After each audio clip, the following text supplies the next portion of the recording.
Welcome to Codex, a history of video games. My name is Tyler Osby. And I'm Mike Coletta. And this week we are continuing our book club with The Ultimate History of Video Games, Volume 2, written by friend of the podcast, Stephen L. Kent. So today we're going over chapters 2 and a little bit of 3, but we're not going to make it all the way through 3, I don't think. So, let's get into The Last Days of Sega, A Cautionary Tale. Yeah, so I think we all know why it's called that. We know it's coming if you are alive right now and understand that Sega is not the same as it was.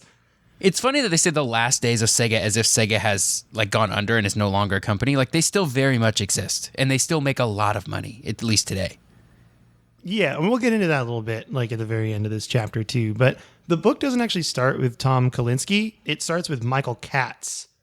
And if you remember, Michael Katz was the CEO of Sega of America in 1989, and his tenure there was very, very short-lived. As the book puts it, quote, Katz was given the seemingly insurmountable task of trying to introduce a new console from a failed company into a market that was 93% saturated by a single competitor, Nintendo. Oof, that's a rough job. Yeah, it's not easy. And Katz had a pretty lofty goal set for him by Hayao Nakayama, who was the president of Sega, Sega, the Japanese company, the major corporation, to sell 1 million Genesis consoles in the U.S. in his first year. Yeah, and Katz sold 500,000, which is pretty good, but not enough, and he was fired 1 year later. Dang. Yeah, so it's pretty rough. He had a 1-year tenure as CEO of Sega of America, and now we talk about Tom Kalinske, who we've talked about in previous episodes, who was there to take his job, and Tom was known for his 5-point plan that brought Sega back to life. And that plan, if you don't remember, was to first drop the price of the Genesis from $249 to $189, replace Altered Beast as the launch title with Sonic. That's the second one. The third was to push back onto Nintendo with a very aggressive marketing campaign, is how I'll put it. Remember, this is the Sega Do What Nintendo Don't campaign. And then also, the fourth thing was to make the Sega Technical Institute. And that entire purpose of that was to create games suited for U.S. audiences. And the fifth goal was to emphasize sports games to widen the audience. Think NFL 2K, which we'll get to in a bit. But that was pretty successful, right? Yeah, he definitely did some, and we'll talk about there's definitely some debate about how much Kalinske did versus Katz already had this planned. Fair. But there's a year as CEO is not a long time to really accomplish goals. To put somebody in and then say accomplish these goals within a year or you're out, it's I don't know. CEO is such a big job. I think that it takes multiple years to really feel the impact of what a CEO can do. Exactly. And there's a pretty interesting thing that happened. And Tom Kalinske was almost fired, for this 5-point plan. He actually showed it to executives at Sega HQ, and they wanted to fire him on the spot. But Nakayama believed in Kalinske and was we hired him to do this job. And there's a quote about this actually on page 22 from Tom Kalinske that says, as the other guys got up to leave, Nakayama turned and said, on the other hand, he was hired to make decisions in the U.S. market. And if that is what he thinks needs to be done, he should go ahead and do it. And so they let him keep his job and keep going, essentially. So even Kalinske was almost fired. Which is pretty crazy to think about. We just hired another CEO. Let's fire this one, too. You can't just burn through CEOs like that. Yeah, I think there was a very different... because America... We've talked about this before, but America and Japan have two very different corporate cultures. And so I think whereas this we'll talk about that more coming up later when we talk about the later half of Sega's life in this episode. Mm-hmm. But yeah, it's very different. And Kalinske definitely had a very aggressive style, which I don't know if that's necessarily an American thing or just his personality. And it definitely didn't fly with some people, but and not aggressive to his own employees, but aggressive to other companies, which is difficult. So the next pages of the book mainly talk about how a lot of this was put in place before Kalinske got there, as I said before. And for example, Katz was already working on getting sports games and already working on an aggressive marketing campaign when he was fired and Kalinske was brought in. Mike Fisher, who is a former VP of entertainment marketing at Sega of America, wants to point out that Tom's main idea and what made all of this work was to try to pull now aging Nintendo players at this time into Sega products. And that was all Tom. And that was what worked. So we actually have two dissenting opinions here. Katz, who was like, I set up a lot of stuff for Kalinske, but really Kalinski's plan to grab teenagers now that have grown out of Nintendo products is also another thing that really helped impact Sega in the early 90s. So regardless of how you want to give credit, Kalinski's plan worked. And the Sega survived, releasing a year before the Super Nintendo Entertainment System, then went to, and then it actually overtook them in sales. They overtook Nintendo in 1994. That's crazy. Nintendo was such a juggernaut in the NES days that, like, taking over the Super Nintendo was a pretty big deal. Yeah, definitely. And so things are good, right? Well, at the time they were, because soon they would release the Sega Saturn. And the Sega Saturn had multiple flaws. But the major flaw was actually Sega's own idea of how this should work. Sega wanted to cling to the idea of making arcade ports on consoles. They're not designing games for their consoles. They're making ports of arcade games on their consoles. And that's what the Saturn was designed to do. Give users a, quote, home arcade experience. And at this point, though, Nintendo and Sony had moved on. They're making 3D games explicitly designed for home consoles. They're moving into the modern age, where Sega really didn't. So while the Saturn was just as, if not more powerful than the PlayStation, it was not designed for 3D rendering, which is a pretty big no-no around the PlayStation. Especially when N64 heading into the time. mid-90s, that was like the big thing, was 3D stuff. Yeah, exactly. And so there's a quote from Jeremy Horowitz, a video game journalist with VentureBeat, and he's kind of like an industry analyst also. And this, I think, really sums up Sega Saturn. It says, quote, asked if the Saturn's twin processors were more powerful than the PlayStation single processor. The answer is yes. But that's kind of like putting two scholars of Japanese poetry together and then asking whether they would be able to do physics calculations faster than one mathematician. Ultimately, the Saturn had processors that were developed to do 2D games. That's what the system was designed for. Asking two poets to make mathematical calculations more quickly than a mathematician is a losing proposition unless the poets are skilled at math as well. So, I mean, the Sega Saturn was just designed for 2D games, and it just didn't really work with the modern era that we were going into. So that was the major flaw of the Saturn. And it kind of is lame, too, because, like, they had some good games. I mean, Panzer Dragoon was a really well-known game for the Sega Saturn, and it was really fun, but it had a horrible draw distance problem where, like, the buildings would appear as you appeared next to them. Like, it was that bad. Yeah, so it was like you couldn't see things far off in the distance, and they were just popping up right in front of you as you got close to them. Yeah, exactly. And then also the House of the Dead remake looked worse than the arcade version did on the Saturn, which is a big oof. So we've talked about other reasons while the Saturn failed in previous episodes, but just to refresh your memory, Sega, here's some reasons, more reasons why it failed besides that hardware problem. One, Sega pushed Sega Saturn Saturday for a while. Remember, that was going to be their big release. Mm-hmm. And then they panic released the console at E3. And so journalists felt like they were lied to, which is a pretty big no-no, you know, if you're trying to impress the press. The Saturn launched for $399 before Sony announced the PlayStation at $299. Whoops. And then the final nail in the coffin was Tom Kalinske leaving after becoming tired of arguing with Sega HQ. And then Nakayama also left in 1996. So you're losing your big juggernauts, Nakayama and Kalinske, that were like the ones that led this whole thing. Yeah, the ones that turned it around, especially Kalinske. I mean, you know, if you choose to give him as much credit as, you know, you could, he really turned stuff around. And for him to have to constantly be arguing with HQ after having proven that he can turn this thing around, like, I'd leave too. I get it. Yeah, I totally get it too. So now Saturn is dead, essentially. But is Sega dead? No. And because we all live in 2021 and it still exists. But also, the reason that Sega didn't die is they got a new CEO from Honda, Shoshiro Iramajiri, who inherited the mess. But Sega had an ace in the hole, and that ace in the hole was a really super rich guy. Sega's chairman was Isao Okawa, and he was the wealthiest man in Japan at the time. Wow. And he personally paid to help Sega weather the storm. In fact, they even produced like a beloved console we all know and love again, the Dreamcast. And it's all because Isao Okawa bailed them out with his own personal money, like paid off millions in debt. Wow. You know? Yeah. Which is pretty crazy. It's funny because there are quotes in the book also, like at this point, where they talk about how they're about to make the Dreamcast. And it's just a ton of different quotes from different industry people, like at Nintendo. I think Howard Lincoln's one of them that's like, don't do it. Don't make more hardware. What are you doing, Sega? Why are you doing this? Like everyone was like, why are you doing this?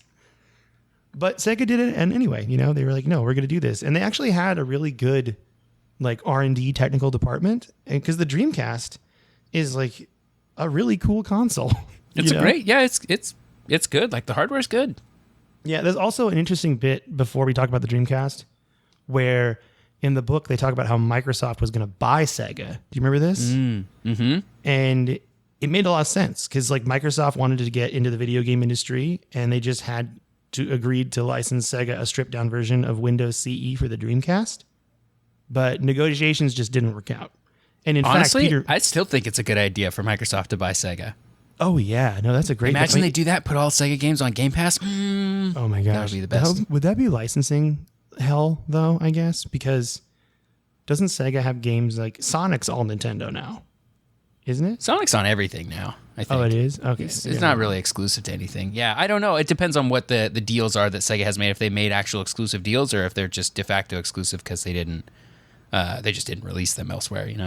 I think I'm confusing myself because we're going to talk in a bit how when Sega did go platform agnostic, which is one of my favorite terms we've ever had on this podcast, they made most of their Sonic games on Nintendo. And I think that was for a good reason because it's like their audience, Yeah, and they re-released like Sonic Adventure and stuff on Nintendo. I do remember when Sonic Heroes came out on the PS2 and the Xbox, and I was like, whoa. Yeah, and they actually, to show like what they thought of audiences, they put Virtua Fighter on PlayStation.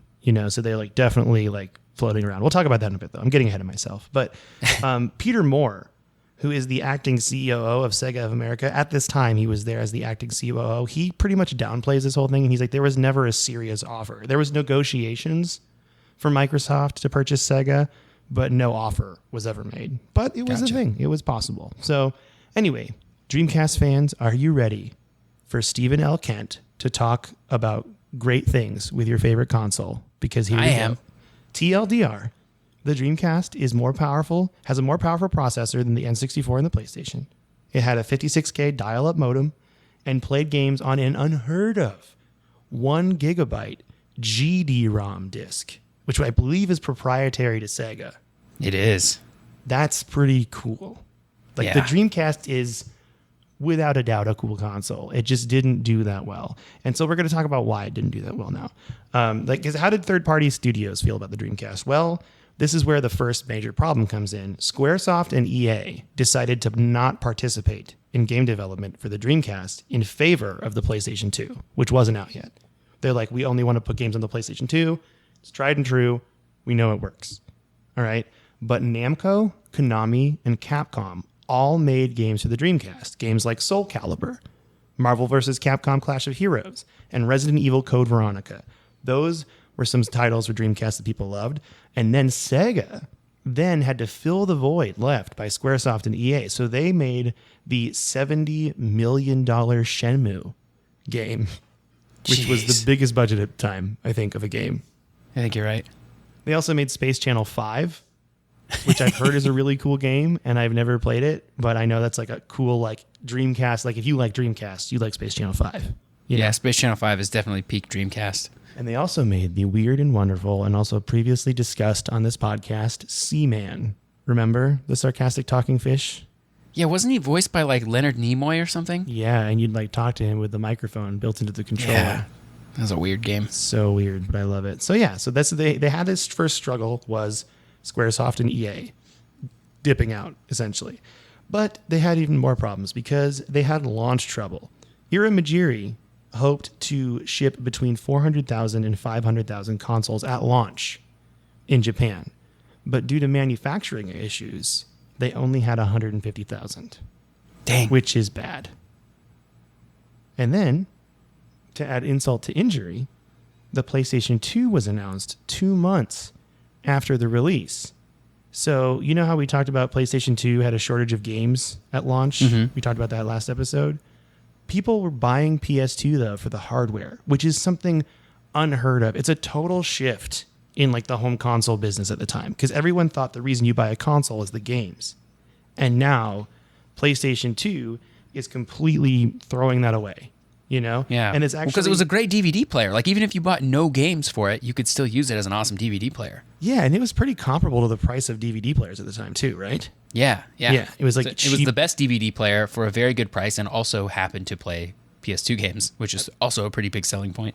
I played so many DVDs on my PlayStation 2. Same. Like, so many. Okay, so there's actually a quote from Ira Majiri I want to talk about where he talks about this. He says, quote, "In Japan, PlayStation 2 is the first console that is selling only for hardware. In the past, the console was only a box without software, but people are buying the PlayStation 2 without any software. It's the image of this PlayStation that is interesting." So even Ira Majiri knew this. And he's like, yeah, we got to like compete with this, It's pretty rough. So they could sell things and they don't even have no games.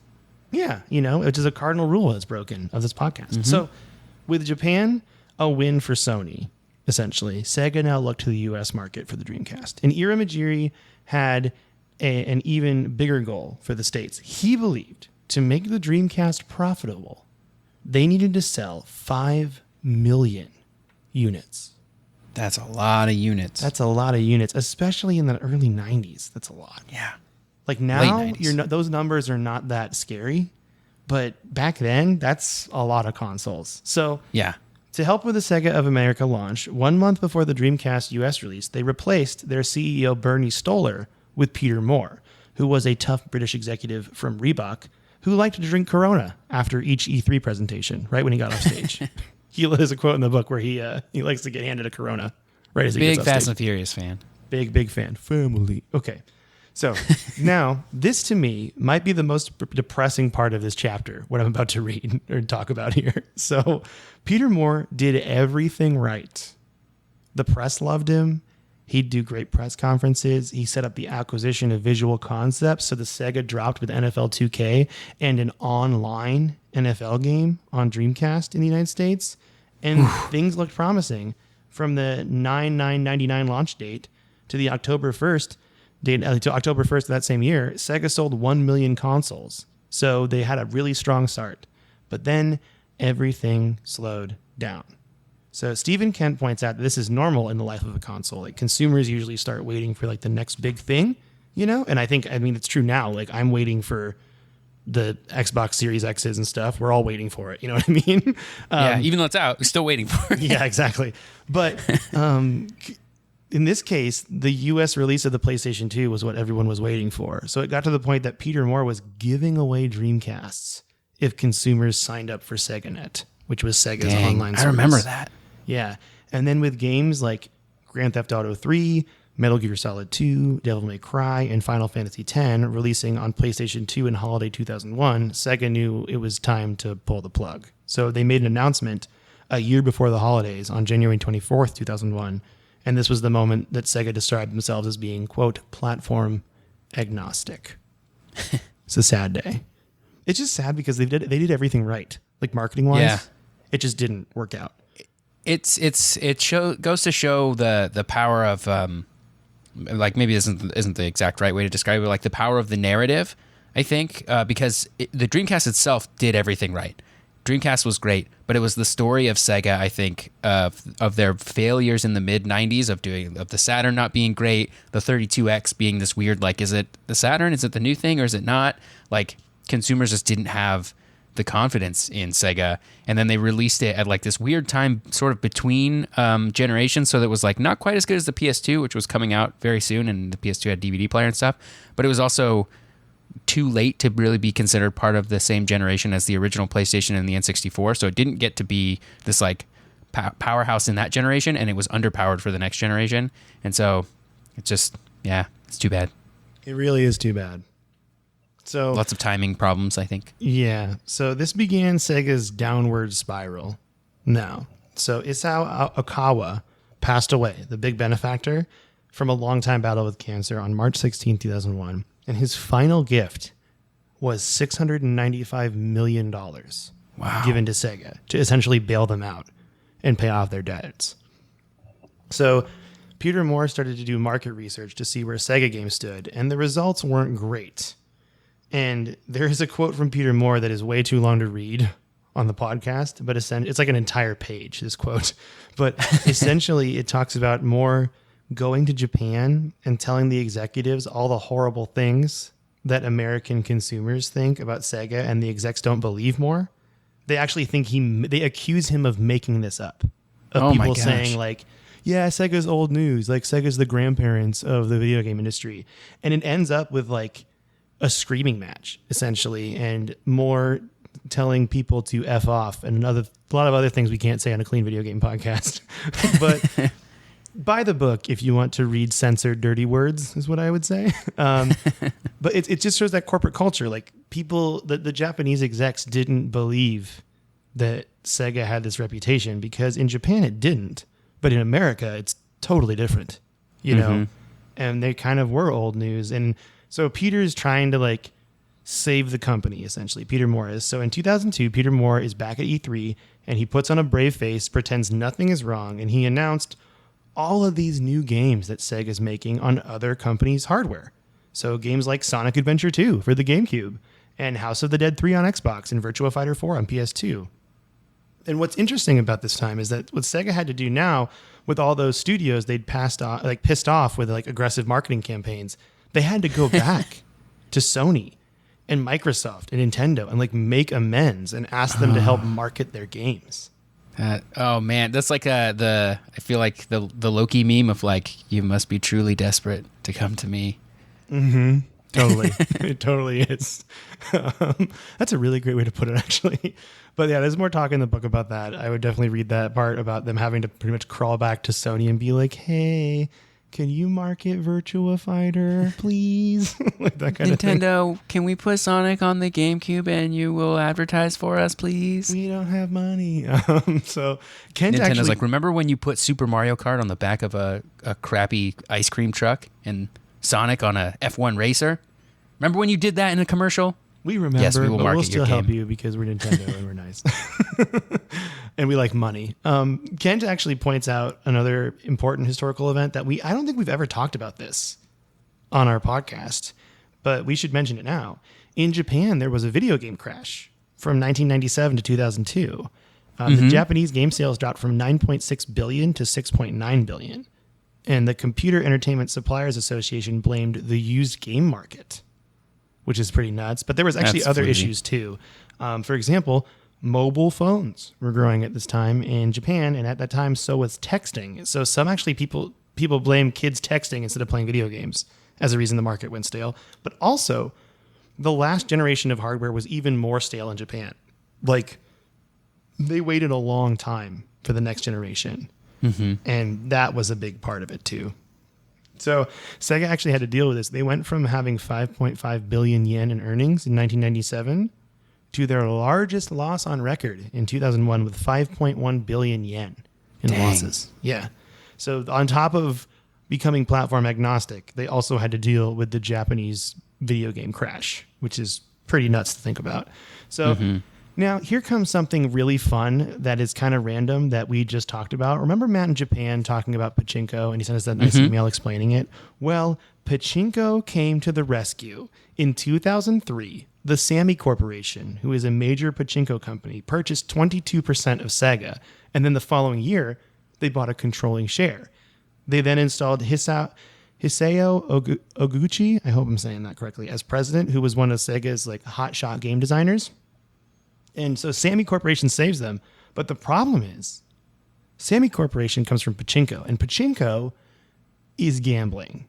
And gambling means really good profit margins. And Sega doesn't have that. So now, Oguchi has to restructure Sega, and that meant a lot of closures and layoffs. So here's what they did. They closed United Game Artists in 2003. They closed SmileBit, Overworks, and Amusement Vision in 2004. They sold Visual Concepts to Take-Two Interactive. Yuji Naka, creator of Sonic the Hedgehog, left in 2006. Yu Suzuki, who was an arcade legend as far as developing arcade games go, he left in 2008. They closed 110 arcades and laid off 18% of their staff. They closed the Sega San Francisco office that laid 300 people off. So this is the sad part where Sega is like shrinking to like make up for their new purchase, their new acquisition by Sammy Corporation, and like trying to survive as a company. So now Sega is just in software. And Stephen L. Kent gives the info that in 2019, they actually published 14 games, but only a few of those were actually made at Sega. So they're more of a publisher than a developer. But they are still making games, which is nice. They survived. The chapter ends in a really interesting way. And I've never thought about this. But Stephen L. Kent kind of talks about if this could ever have happened to the other companies, the other big ones. And Microsoft and Sony, it's absolutely not, because their business is so diverse. Like Microsoft's got PC infrastructure and all that stuff, and Sony's got all these other electronics they're building on top of PlayStation. But he says, could this have happened to Nintendo? And I didn't know this. Did you know Nintendo has like a war chest? Like a huge cash war chest for situations like this? I didn't know that, but I guess I'm not surprised by it. Well, in 1999, Howard Lincoln said it was $5 billion. So I can only imagine what it is in 2021. Yeah, that's nuts. Especially after having, so in 1999, they probably used it to weather the GameCube generation, but the Wii and DS definitely rebuilt that.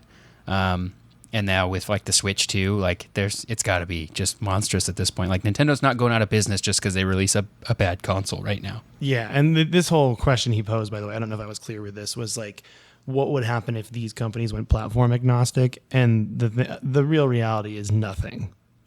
Like we are already kind of seeing Nintendo branch out to mobile over the last 3 years, which is pretty big because that's the first time they've ever put games on not their hardware.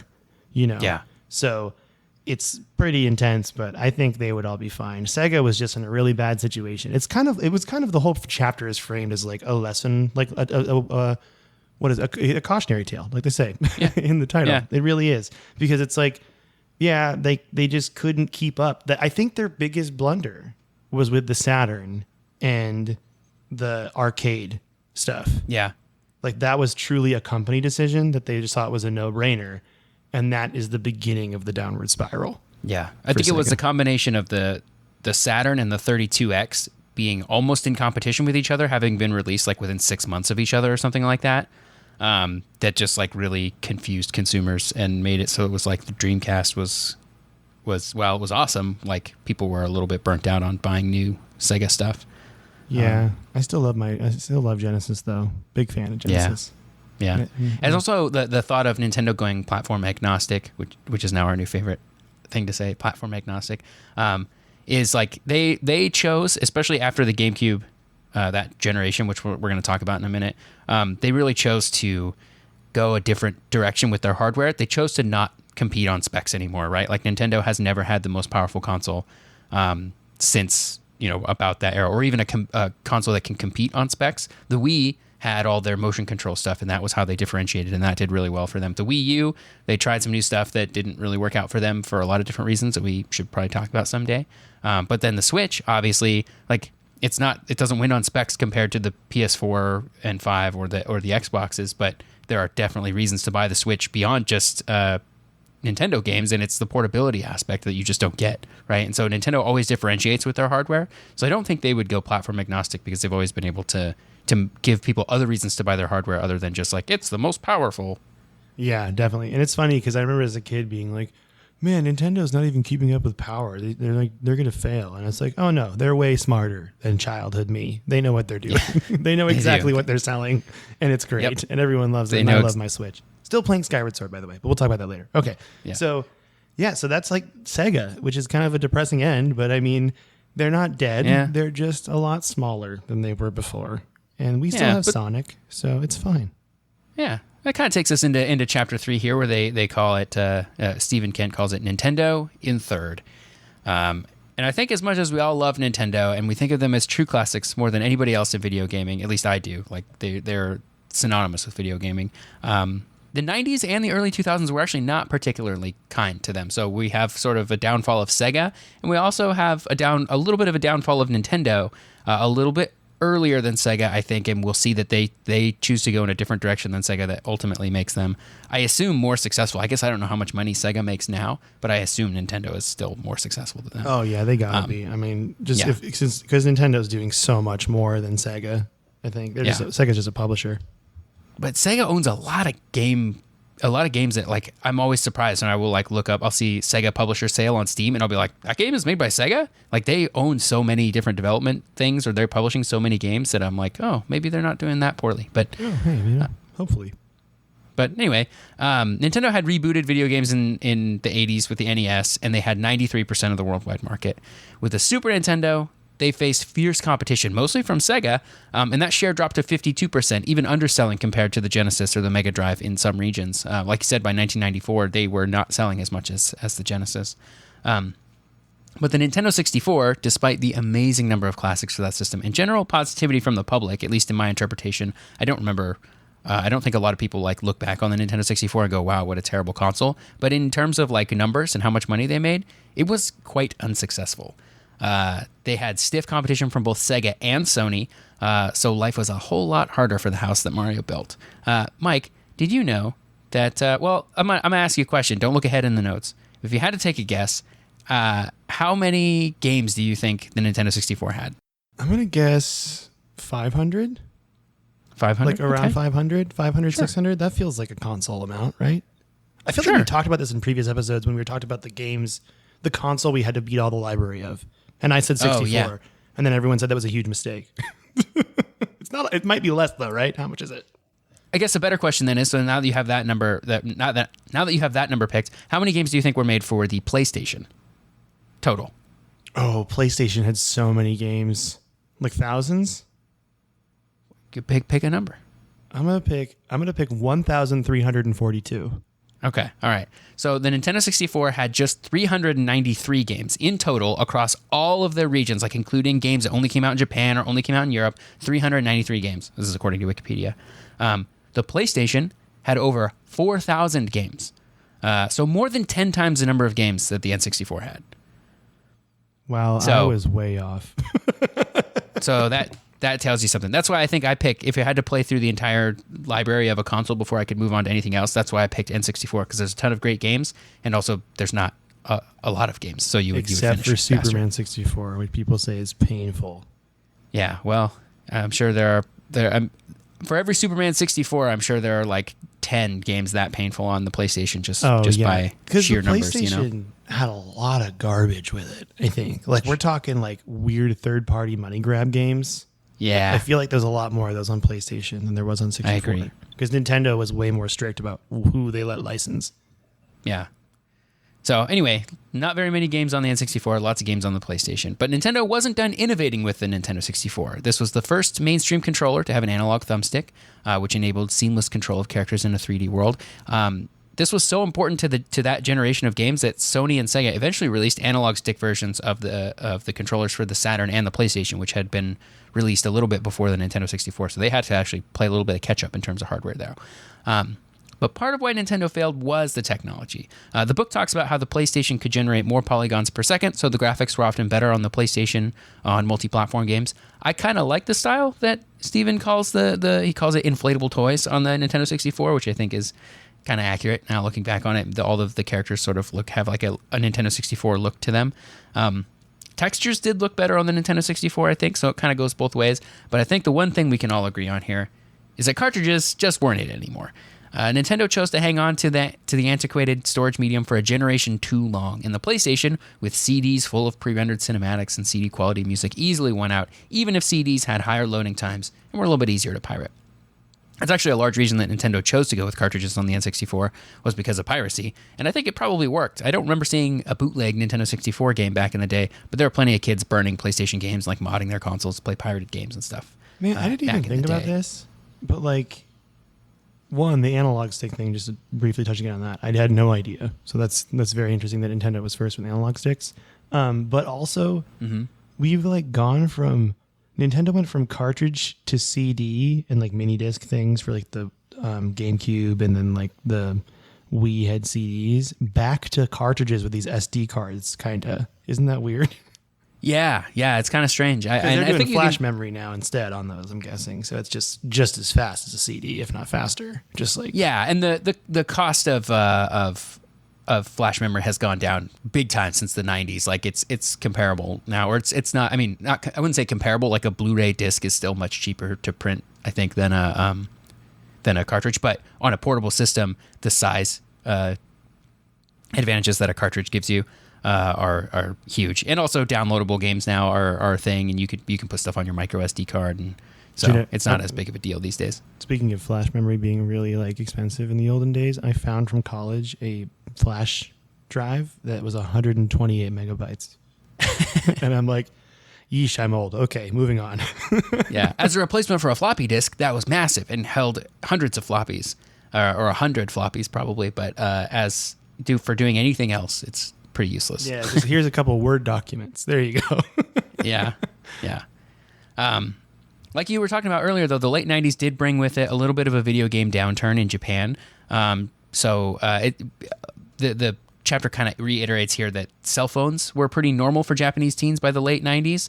Do you remember that time in like the mid-late 90s where Japan seemed to be ahead of us on everything technology related? Yeah. Now technology is like sort of a global, worldwide thing where like if it's out somewhere, you can get it. But there was a time period where it felt like Japan was just this like future like country where you would go there and all of the cell phones had color screens and internet on them, and it was like amazing. While in the U.S. it was like, if you had a cell phone, it didn't have internet, and it was a black and white screen, and maybe you could text message on it.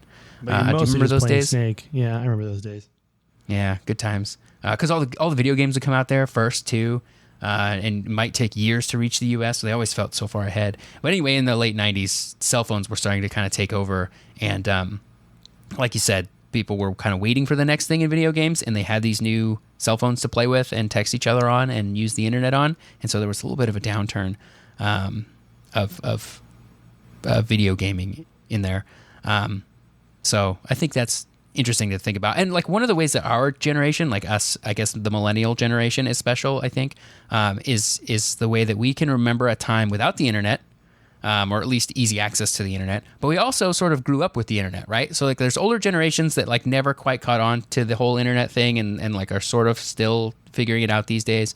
And there are later generations after us that will never know what it was like to have to like make the choice to use the internet. Remember when it was like, I'm going to go on the internet now, and you would like dial up and do a whole thing to like get on the internet, and you couldn't just pull your phone out and do it. We like straddle that line of like remembering the old times, but also being feeling native in the new times too, and I think that's interesting about our generation anyway. Doing a paper in elementary school and putting in the Encyclopedia Britannica disc and perusing the encyclopedia on a CD-ROM because we had internet, but it was so slow that it wasn't worth searching yet. Yeah. And I used the disc instead. That was like and that was sold to us as like, this is the future. Like you'll have an encyclopedia on a CD, and the TV, when they talked about the internet, or they talked about computers, not the internet necessarily, they like show a picture of like 26 volumes of a encyclopedia, and they'd say, what if all these books could fit on this small CD? And they'd show a CD, and then you put it in a computer, and like now even like shortly after that, it became, you didn't even need the CD because now it's all just on the internet, always updated all the time. You don't have to pay for it. It's just always there, right? Yeah. It's weird. It's like, I'm very nostalgic on this podcast. I think we all are. If you're listening, you're pretty nostalgic too. There is nothing I'm more nostalgic for than the Gateway 2000 computer I had in my basement in Eagle River, Alaska when I was in elementary school. Like that was like the golden age for me of like, this is a computer. This is what it can do. I'm walking around in mist for 2 hours and solving nothing, but I'm still having a great time. Like it's that, Yeah. Like that's just because everything was so new. And, but yeah, I agree with you that like, I remember AOL discs. Like I remember going to people's houses and trying to show like people's grandparents how to get to America Online and use their disc for like however long, what is it, like a month of internet or something like that, or minutes? Yeah, I think it got longer and longer and longer. I think there are people who are still on their AOL free trials now. That just they got towards the end they got the 60 years of free internet, and they're still doing it. Man, how is the internet not free for everybody? That's what's crazy to me. Okay, this is getting off the rails, but I agree with you that we do straddle that generation of like internet, no internet, and like we were very much there. We were in the thick of it, Tyler. It's a cool time to be alive. Yeah, I'm fine with being old. It was a cool old. time to be alive. And that's not to say that future generations will be the old people that like couldn't adapt to, brain implants or something. But Gen Z will be the generation that remembers a time before their brain implants and also has no problem using their current brain implants, and we'll be the old people who are just like, just give me the internet. Why can't I just look at it on a screen? I'll be screaming at a 20-year-old in the Apple store. I'll be 70, be like, I can't get my bionic eye to work. Screaming at them. I want to see through walls. All right. Well, we got just a little bit left here. To finish this off, we're not going to finish all of Chapter 3 here because I think we've got a good stopping point here. But instead of embracing the trends of this new internet-connected and mobile phone-focused Japanese public, Nintendo chose to buck those trends. So they actually thought it was a failure of the gaming industry to make great games than any sort of social shift. They were like, this isn't the fault of new devices or new things. Games just suck now, I guess, is kind of what Nintendo, the stance that they took. So they didn't really do anything to adapt. They decided that the way to adapt to this time would be to just make better games and people will come back. Sony and Sega began planning their shifts to moving their consoles online. And that's where we start to get into the next generation of consoles, the GameCube, the PlayStation 2, and the Xbox. And that's kind of where the first book sort of left off. And so we've caught up on Nintendo, and next week we'll get started talking about the GameCube and the sort of the history of that. And then I suppose maybe we'll also talk about the Xbox. Is that the next chapter? Is that chapter 4? Xbox? Xbox. We're going to talk about the Xbox a little bit, I think, too. All right. So, yeah. So that's where we'll leave it here. Mike, what you been playing? Well, I'm back into Skyward Sword land again because I'm traveling right now. I'm in Phoenix, Arizona in a hotel room because I have comedy shows here. But been playing a lot of that because, man, that game's just been so fun to me. Like, Just a good game. it's just a really good game. And I know people like kind of poo-pooed Skyward Sword. I think there was some naysayers out there when it came out, mostly because of the motion controls, I feel like. Yeah. But it's a good game. Like, you re-explore the same new areas, the older areas, but I just did my first ever, like, in my own mind spirit trial kind of thing. It's pretty fun. And then there was another game I've been playing too. Oh, Hades. I'm just obsessed with Hades, but I don't have that here with me. That's on my Xbox at home. But I can't get enough of Hades. I've been pretty much going back and forth between Hades and Skyward Sword all week because it's just super fun. But what have you been playing? I've been playing Final Fantasy X still. Just that's what I'm playing in my time to play games to myself. I've been actually spending a lot of time, less time playing games this past like week or so, and more I've been reading some comics. I got the DC Unlimited like comic subscription, or I guess it's not called that, but it's the same thing as Marvel Unlimited, but it's DC. And so I've been reading a lot of Batman comics, rereading some of my favorites and reading new ones. I'm sort of I've been watching Titans on HBO, and so I'm on this like Robin kick, and so I'm reading like the origins of Robin, the Dick Grayson Robin, and Jason Todd Robin, and Tim Drake, and all that stuff. So I'm having a good time with that. Do you watch Titans? No, I was just saying, is it good? Is it good? The first 2 seasons are not great. They're fun if you're into those characters and you're willing to sort of give it the benefit of the doubt. It definitely feels like a sort of like a CW show, if that means anything to you. Like, it means something. Where it's like, I know what you're talking about. What? But I don't hate it. I loved Smallville, so I'm not above it. Okay, that's what I'm saying. Okay. Smallville, I think, is an exceptionally good CW show. There's some, I don't know, there's like some feeling that some of these shows have where they have like 22 episode seasons, and so there's a lot of filler.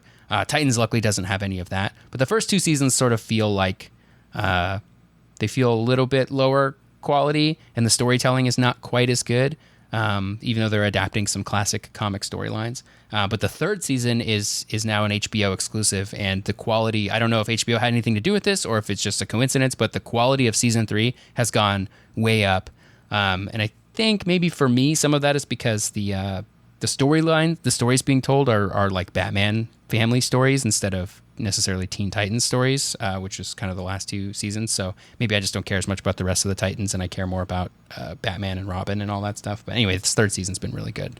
So, have you watched Doom Patrol? No, I watched like an episode or 2 of it, and I enjoyed it, but I just didn't stick with it. Okay, because Doom Patrol is a very good show that I'm a very big fan of, and I started reading the comics, the older ones, the Grant Morrison ones, because that's how much it meant to me when I watched the show. I read paper comics still, though, because it's my one like old manism is I can't get on board the whole digital comics train, even though I should. I know I should. It's just way easier. But yeah, well, it's like a monthly subscription. It's like $8 a month, and you get access to everything. Just everything. At least I don't know how extensive DC's is, but Marvel's is like if the comic is older than 6 months, you pretty much get access to it for like $7 a month. So if you're like buying trade paperbacks or something, you're going to save a lot of money if you can do it on. That's good. See, I should do that. That's cool. Yeah. But you also need it helps to have a dedicated device, or not dedicated device, but like an iPad is really the best way to read comics, I think, or some sort of tablet. And if you don't have one of those, like if you're reading comics on your computer, it's like not quite the same. Yeah, and I have a Kindle that's newer, like a newer Kindle Fire, but I don't even think the app's on there. Like I don't think the Marvel Unlimited app is on that yet, which is weird. But yeah, so cool. Well, that's awesome. And now I want to watch Titans. We have some emails to read though. Do you want to read some emails with me? Yeah, I'll read some emails with you. The first email, do you want to read this one from Matt, or do you want me to read it? This is big news. This is some big news. Do you want to read it? I'll read this one. You spent a lot of time at the top of this podcast talking, and I'll give you a little bit of a break here. People like your voice more. They want that biology textbook, by the way. I've gotten messages. People want that. So, all right, send me that textbook. I'll read some pages out. That's weird. Sorry, that's your OnlyFans. You just read. Yeah, that's it. That one goes on my OnlyFans. This is from Matt in Japan. He says, "Hey, Mike and Tyler, just got back from my trip to Osaka, where I went to Super Nintendo World in Universal Studios Japan, and I would like to share my impressions of the park. First off, you need a timed entry ticket to actually enter that part of the park. We went there at opening and managed to get in there pretty early. Just outside the entrance of Super Nintendo World, there's a shop that sells the power-up wristbands, which are very important to have. It costs about $30, and you need one to do basically 80% of what Super Nintendo World has to offer. You can choose one of 6 characters for your wristband: Mario, Luigi, Peach, Daisy, Toad, or Yoshi. I had to settle for Yoshi, even though my favorite Mario character is Wario. You have to sync up with the wristband with the Universal Studios smartphone app to access all the features. After walking through a giant pipe," makes sense, "you arrive inside the lobby of Princess Peach's castle, which looks very much like the one in Mario 64, complete with music and paintings. After stepping out of the castle, you'll be in Super Nintendo World proper. The park is actually quite small, but is densely packed with things to see and do with your power-up wristband. There are coin blocks to hit to collect coins, but you can only get like 2 to 4 coins before it runs out and takes about 5 seconds to recharge. The coins you collect are stored on the app, but there's no practical use for them. There's also various mini games and other fun things to play. The best thing about these games and stuff is the app that actually has achievements for you to complete in the form of stamps. Achievements range from collecting 1,000 coins, hitting 100 blocks, completing a mini game 5 times, and so on. Some achievements are tied to visiting the park at different times of the year. Ooh, they get you coming back. Some achievements are tied to team rankings based on the character wristband you bought. There's hourly and daily rankings on which teams got the most coins over that period of time, so it helps to pick a popular character. Pro tip, Toad and Yoshi were very popular and were always at the top of the rankings, while Daisy was usually at the bottom." Oh, poor Daisy. I would pick Daisy to try to get her score up. Me too. Yeah. Hashtag Team Daisy. Yeah. There's a story mode where Bowser Jr. has stolen the golden mushroom, and you need to collect 3 keys from the minigames scattered around the park to access his area to battle him. The battle with him is like a Nick Arcade style system using a green screen, camera motion tracking, and touchscreen controls, where you have to jump to hit blocks, throw fireballs, and so on. I noticed that the minigame stuff is a bit janky, and sometimes the app or wristband stuff doesn't always work. I actually had a challenge where I didn't get credit for doing it because of connection issues. That's a bummer. As for the rides, they're okay, but not amazing. Mario Kart is similar to the Toy Story shooting ride gallery at Disneyland, where you shoot green shells at the Koopa Kids while racing through a track. Racing is in quotes. Yoshi's Adventure is a slow-moving people mover ride similar to It's a Small World, but with Yoshi Story theme played on repeat. Oh, the Yoshi Story theme, that's that da, na, na, na, na, right? Yeah. It says cue Tyler singing the Yoshi Story theme, so I feel like you covered it, which is good. That's almost as annoying as the Small World song, probably. If that was just playing on repeat, going through it like a Yoshi-themed version of It's a Small World with that song going on in the back. Oh, my goodness. That is very, very annoying, but I would still do it once just to know what it's like. But I would still do it once. Yeah, that's right. Overall, Super Nintendo World is pretty cool but small. I only spent a couple hours there, but I could see myself going back and spending the whole day there, hitting blocks like a crazy person and trying to get all the achievements. Thanks, and I hope you guys get a chance to check it out when it comes to Universal Studios in the U.S. It's from Matt in Japan. Thanks, Matt. Yeah, thanks, I'm Matt. excited for this to come to Universal Studios in the U.S. because I live only a few minutes away from Universal Studios and would definitely go check it out. It is coming, right? Going down there. I would do it with you. Let's do it. Yeah, when it opens, should be a thing. You and I should go down there when it opens for sure, and then we could report back on an episode and talk about it, which is cool. That sounds great. Because we're hitting the history of video games and theme parks. Yeah. We're living that history now. The way they keep calling it Super Nintendo World, it makes me think it's just like a 90s themed, like Super Nintendo World. You know, where it's just Super Mario, it's just Super Nintendo era things, nothing beyond that. Like somebody tries to play Banjo-Kazooie and they're like, no, only 90s era Billy Joel here, you know, like in Step Brothers. Yeah. Get that Nintendo 64 out of here. Get it out of there. It's not okay. Yeah, it's interesting that they do it's Super Nintendo World, and then they're using the N64 Mario 64 Castle. Yeah. But that's fine. It's not consistency. I've seen video of the park on YouTube. There's a lot of people that like go through it, and it looks really cool. Like when you walk in, it looks like there's a level all around you. You know, you see them dancing and they're singing, and it's great and it's nice. It's very fun. Very happy. Yeah, that's cool. So the next email we got is from Corey, and the subject is Quake in VR! Exclamation point. Corey says, "Hey guys, it's been a while since I've emailed you two, and I wanted to fix that. First off, Mike, how was Alaska? Hope you enjoyed yourself. Alaska was very good. Thank you for asking. Very, very nice, and it was just like all my favorite nostalgia spots from my childhood. So it was good. Thank you for asking. Okay, I recently got a Oculus Quest 2, and I've been enthralled by the magical world of VR. That's awesome. Beat Saber and A Township Tale are two of my favorite games so far. I just found out that someone has ported the entirety of Quake to VR. It's called Quake Quest, and oh my god, it's one of the funniest ways to play Quake, in my opinion. I never played through Quake all the way before, but now I definitely will. It's also entirely free if you own the base game already. Highly recommend if you have a VR headset. Oh, one last thing. Have you guys heard of the game Splitgate? It's a FPS that combines Halo and Portal. It's free on PC and consoles, not Switch yet. It's super fun, and I think both of y'all would enjoy it. One last thing. The interview with Mr. Kent was great. Glad he was your first guest on the podcast. Seems only fitting. Listen to y'all later. Corey from New Hampshire. I have heard of Splitgate, and I keep meaning to play it with friends, and it hasn't lined up correctly, but I do have it. I'm installing it on my Xbox when I get home because it's apparently pretty fun. Have you seen it, Tyler? I've heard the name, and that's literally all I know about it. It literally is Halo with Portal mechanics. Just Halo and Portal together? That sounds fun. It's pretty cool. I've seen videos of people like you can like camp a portal and like snipe through the portal and shoot someone like as they walk through. It's pretty neat. It's a really cool idea. But yeah, Quake in VR sounds awesome. I actually had an Oculus Quest 2 at a camping trip. A friend of mine brought hers, and I really had a good time. And I don't know, I've never heard of A Township Tale, but I have played Beat Saber, and that's very fun. Yeah, it's great. Thank you for the email, Corey. And thank you for the compliment about Stephen L. Kent being on here. He was great. And now we can say friend of the podcast, and it's real, because he is a friend. Mm-hmm. Feels nice. But thank you for the email, Corey. And if you want to email us, you can email us at codexhistorypodcast@gmail.com. You can follow us both on Twitter. I'm at Micoletta. Tyler is at SneakerElf, ELPH. If you want to join our Discord, you can shoot us an email, or you can go to the pinned tweet on the top of my profile, and that's a link that never expires. So you can join our Discord like that. I think that pretty much covers everything, right, Tyler?